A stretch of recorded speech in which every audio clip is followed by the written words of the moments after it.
Hi there. We're glad you could join us today. I'm Michelle. I'm Jim, and And we are a a Teague Teague of of your your own. own. Welcome to another Motivational Monday. Let's get motivated. Woohoo! All right. So, what are we talking about today? We went shopping. We did go shopping And twice over the weekend. It was quite the experience. Yeah. Yeah. Well, Yeah. Uh, However, what it did was remind me of how sometimes you need to make changes and get something new. right. And And that is true, not yes. just for your wardrobe, but sometimes for your life Yes. and your business. Yes. So while we were out this weekend getting new shoes for you, Yes. one of the things that it reminded me of is how when you're looking for something different in your life because you realize you need to make change and you realize that you need to grow and you realize you need to expand, that to find what it is that you want. Right. Right. Because, you have to refresh things every once in a while. For me, it was shoes. Mm-hmm. I had a pair of unfortunately, my favorite pair of dress type shoes. I'd had them for quite a while. Yes, I got my money's worth out of them for sure. Yes, you have. But the soles, they were just worn away. There was nothing there. And they were fraying on the sides. Mm-hmm. And you don't have shoe repair people these days like you used to have. Mm-hmm. And so, especially with me growing up military, you always had, because everybody had to keep their boots in good condition. So you had people who could repair shoes. And at this point, like I said, with the soles, they're so worn out, and these weren't expensive shoes. So, it's not like they were $300, or those $400 Mephistos or something like that. Yeah. These were much less expensive shoes. So just needed to get some new ones. Yeah. And so I had to go find, it takes a while sometimes to find what fits, what looks right, what feels right. Yeah. And I think the same thing goes with, your skills in business. You have to update, refresh those every once in a while. And sometimes there's some that are outdated and you just, they don't make any sense anymore. Exactly. And you have to take classes or training, or have to learn new skills, new technologies, new ideas, dealing with new scenarios in the workplace, which there's a lot of that going on. And so I think that's what prompted that. Our thought with that was that process, because we had to go out twice looking, and ended up going back and buying one thing that I had found on Saturday. Went back and bought those yesterday, and then bought another pair. But had to check out everything else to see if I could find something that I really liked. And that's another thing too. Is one of the pairs of shoes, they are very different style. Yes, they are. Than what I've worn in the past, and that's because styles have changed. And it's interesting because it's a pair of shoes that I think they're going to be a tad more comfortable than what I've had in the past. Yeah. And they still look stylish. So, and just like styles and fashions change, things change in the business world too. Correct. And think about just technology. Yes. And how much it has changed. Yes. And you have to keep up with it.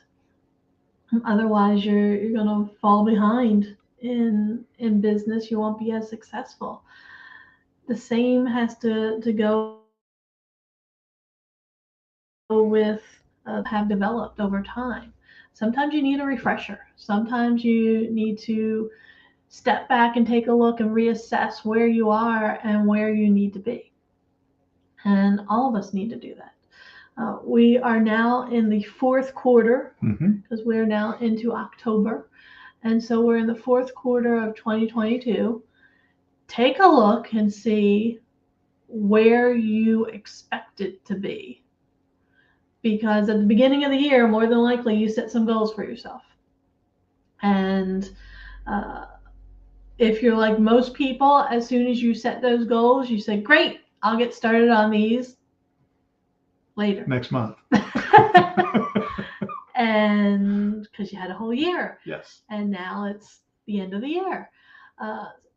Statistically, this quarter is the most productive quarter for just about every company. And that's because we're set for them and say, oh no, I forgot. I need to start doing this and working on this. And that's what they do. That's the whole reason for the book, The 12-Week Year, is this is the 12 weeks. Yeah. Is it? Well, that makes sense. This is the 12 weeks. And so if that is you, if you are somebody who's looking and you're thinking, oh my goodness, I need some help, especially in developing some of the skills that I wanted to develop over the course of the year, and now my year is almost over, you need to reach out to us because we can help you. Yes. Yeah, I think some of that may also be due to, one of the things I think that happens is you set goals for in business, and this is something that leaders have to be aware of. You set goals for your people, and they know that if they achieve those goals too fast, you're going to find more stuff for them to do. And so you have to be careful about how you plan those goals, making sure that they are going to be challenging enough to, keep them going for a longer period of time. Because if they are challenging enough, they know, well, I got to stretch this out, because if I knock this out now, if I knock it out too soon, the boss is going to give me more work. Yep. And most employees, amazingly enough, don't want that. No. It's a funny phenomena when it comes to that sort of thing. So, that's why it sometimes may make more sense to, again, create quarterly goals and, or even monthly goals, and have your employees working on those. People make sure that those are going to fit with the overall annual goal, but maybe make sure you're the only one who's really aware of what the overall plan is. And people in sales, they're used to having monthly goals. Yes. They're used to monthly and quarterly, having to take a look at what they're doing every month and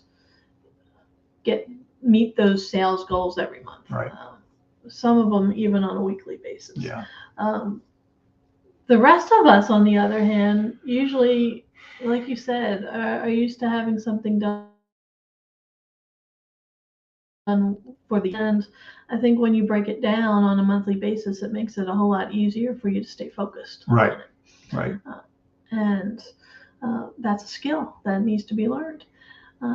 And much like with the shoe buying experience from yesterday, it's something that you have to be open-minded about, and you have to be willing to go with the changes that are happening, because there are better ways for setting goals, and there are better ways for attaining those goals.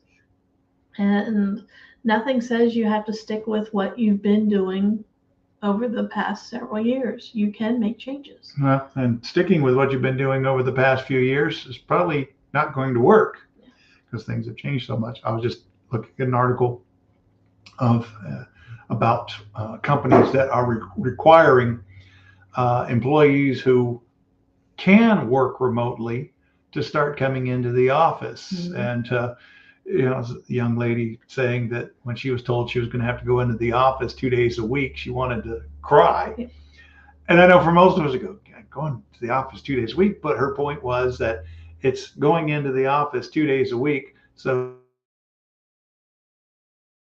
she can sit in front of a computer at home, that she has been doing at an acceptable level at home. And I get it. I understand, going to work, actually showing up, that is not a cost-free proposition. And with the way things are right now, those are sorts of things that, leaders haven't had to think about in the past. And now you're having to learn how to adapt to this new reality. And what employees are, what team members are wanting. And again, the technology change as a leader. If you aren't keeping up with the technology, you are going to fall behind. And so, that's one of those things that, especially when people start to get to a certain age, they start to become less and less interested in learning new technology. But if you're going to stay relevant in the business world, in the workplace, you're going to have to. You just don't have a choice. And keeping up with those skills, making sure that you are getting the education that you need, getting the training that you need, that's something that you need to take a look at on a regular basis. Just the changes that occur from one year to the next are some of the things that you need to keep up with, and some of the things that you need training on. Right. And then some of the basic things that you wouldn't even think of, like learning how to communicate effectively in this new environment. Now that we have more communication and through text messages, it's the younger generation, their preferred method of communication is texting. It's trying to make sure that everybody knows how to do it properly in a professional manner, because that's one of the things that we were just having that discussion with somebody, I guess yesterday. Was it, or was it? Yeah, it was yesterday, I think. I know it was recently, about how, some of these younger folks, they have no clue how to communicate and do it properly. But then you also have, the older workers in the workplace that's not picking up that phone and calling or walking down the hall and having that personal contact. And these younger employees have no interest in that. No, and COVID did not help. No, when it came to developing personal communication skills, because it forced most people to use electronic communications, and that isn't necessarily the best way to do it. Right. We're actually doing a training later today on communicating, and I've got one on Wednesday that I'm doing, and part of the focus on the one on Wednesday is choosing the right method of communicating, and also choosing the right message for the audience that you have in front of you, because the audience can change. Right. And looking at all the different factors that could be involved in communicating, there's a lot to think about. There is a lot to think about. And that's one of the things that you have to take into consideration, is not only the message that you have, but how should you convey that message, and who is it that you're going to convey that message to? Because what you say to one group may sound very different than what you say to another group, even though it's the same information. Yeah, so very good. So the bottom line is, every once in a while, you've got to go and refresh those skills. You've got to update them. You've got to learn about, the new standards in the workplace and what's going on in the world, especially. And that means for the older folks, I hate to admit it, I'm definitely in that category at this point. That means you have to still have, if you're going to be active in the workforce, you're going to have to be open-minded and refresh those skills. Every once in a while, go out and buy yourself a new pair of shoes. Yes. Yes. Yeah. And then break them in. And break them in. That's always fun. Use them. I mean, you're going to have to deal with the blisters and everything, but once you get past that, it'll all be good, right? It will. That's the good thing, is the more you wear those shoes and they get comfortable and they get to know you and you get to know them, the more comfortable they are. Yeah. And it's not, they get to the point where you can't imagine life without them. Right. Next thing you know, it's your new favorite pair of shoes. Yes. And it's the same with training. Sure. And learning about skills. Right. And we can help them with that. Yep. Because at first people are just like, I'm not so sure about this, but then the more that they dig in and the more they get comfortable with it, the more it makes sense for them. Right. Yeah. So how can they contact us if they want to engage in some of this training and try on some new shoes? They could go to our website, which is ateagueofyourown.com. Where else can they go? They could pick up one of those newfangled phone thingies and either give us a call or text us Okay. at 412-420-7975. They could email us. They can email us. info@ateagueofyourown.com. They could reach out to us on social media. Can they find us on LinkedIn? They could Facebook, Instagram. Instagram. Wow. We are there. Okay. Reach out to us. Let us know what we can do to help you get those skills that you need to be successful. And if you like what we're doing here, like us on Facebook. That way we get higher up in the rankings and we can reach more people. Yep. All right. Sounds good. Yeah, sounds great. All right, everybody. This coming weekend's going to be a special weekend for your family. It is. 60th wedding anniversary. Of my parents, not us. We're not that old. No, we're not that old. But 60 years. 60 years. Think about that. It's a long time. Think about all the change that's happened in 60 years. That's a lot. That means we'll probably be talking about that next week. I'm thinking that we will. There we go. Yeah. All right, everybody. Have a great week. We will see you next Monday. Bye. Bye.